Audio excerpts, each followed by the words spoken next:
In life, you don't always get what you choose. You don't choose your eye colour, you don't choose your place of birth, and on Thursday, a good few million people didn't choose Sir Keir Starmer. And whilst the public were clearly mightily sick of the Tories, and it's probably healthy for the country to have a change, Starmer becomes the Prime Minister with the lowest popular vote of any PM in recent political history and a negative poll rating. According to YouGov, just 1 in 3 Brits have a favourable view of the Labour leader, compared to 54% of the public who do not like the guy, giving him a score of -18. And he hasn't even started yet. Astonishingly, the truly abysmal Jeremy Corbyn gained 3 million more votes in 2017 than Starmer did on Thursday. But in the spirit of accepting and indeed embracing a political result, I heartily congratulate Sir Keir Starmer on what remains a remarkable achievement. He has dragged his party kicking and screaming towards the centre ground, though still noticeably to the left of Tony Blair, I might add. New Labour 2.0, this is not.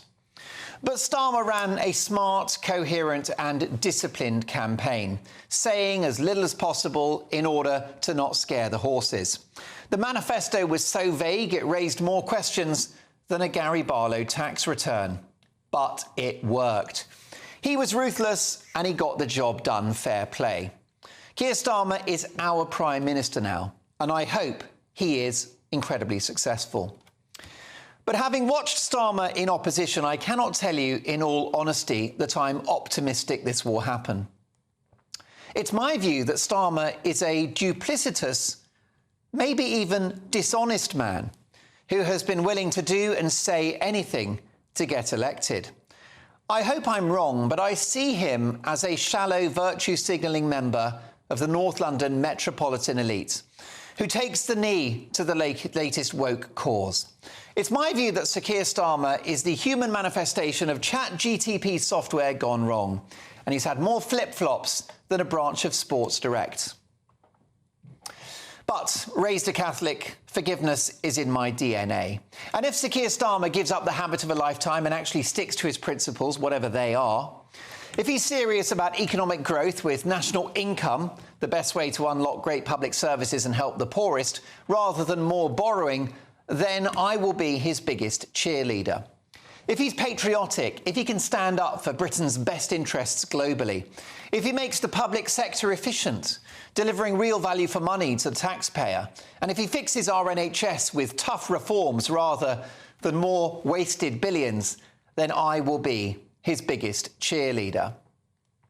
If he stands up to the rise of our increasingly sectarian politics by tackling anti-Semitic hate on those weekly so-called peace marches and not allowing MPs to be bullied on which way to vote on a war thousands of miles away, then I will be his biggest cheerleader. As a former top prosecutor, if Keir Starmer reduces knife crime, sexual assaults, shoplifting, car thefts and burglary, then happy days. And I'll forgive Starmer's relentless efforts to reverse Brexit if he now embraces our sovereignty and strikes trade deals around the world, including with India and with the United States, when Donald Trump likely wins in November.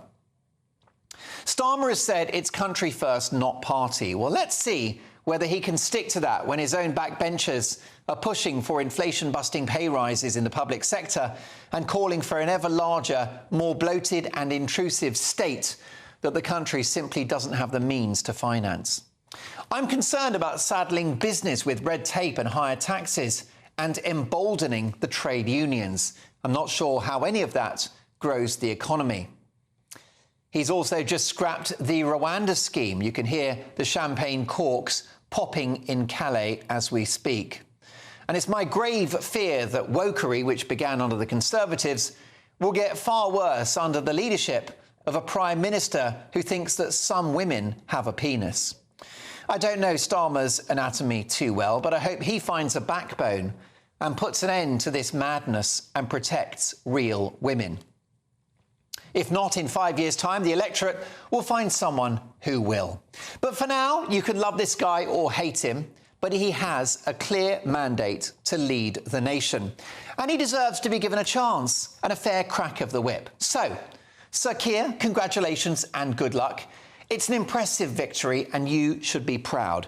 You now have the most important job in the country, and it's in all of our interests for you to succeed. So, over the next 5 years, on Mark Dolan tonight, I will applaud you when you get things right, but I will be your fiercest critic when you get things wrong.